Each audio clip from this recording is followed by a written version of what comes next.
सगळ्यात पहिला प्रश्न हाच आहे की काय म्हणताय देवाभाऊ? देवाभाऊ काही म्हणत नाही, देवाभाऊचं काम बोलतं. वा.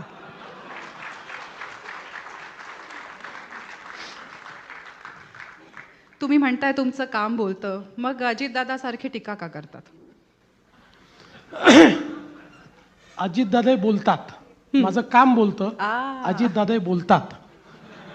पण मला या ठिकाणी सांगितलं पाहिजे की खरं म्हणजे या निवडणुकीमध्ये आम्हाला आधी हे लक्षात आलं होतं की पुणे असेल, पिंपरी चिंचवड असेल, या ठिकाणी आम्ही युतीने लढू शकत नाही, कारण आम्ही दोन्ही स्ट्रॉंग पार्टी आहोत. BJP नंबर 1ची पार्टी आहे आमच्या. अरे जरा तुम्ही मीडियावाले बसा बाबा, खूप काही फोटो काढायची गरज नाही आहे, आम्ही नंतर देऊ फोटो तुम्हाला. शांत बसा आता बिलकुल.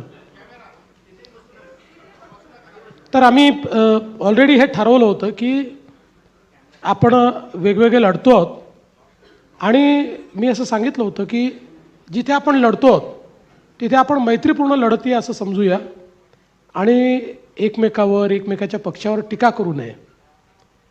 मी आत्तापर्यंत तो संयम पाहिला आहे. त्यांचा संयम थोडा ढळला आहे. कदाचित निवडणुकीतली परिस्थिती पाहून दादांचा संयम जरा थोडासा कमी झालेला मला वाटतो आहे.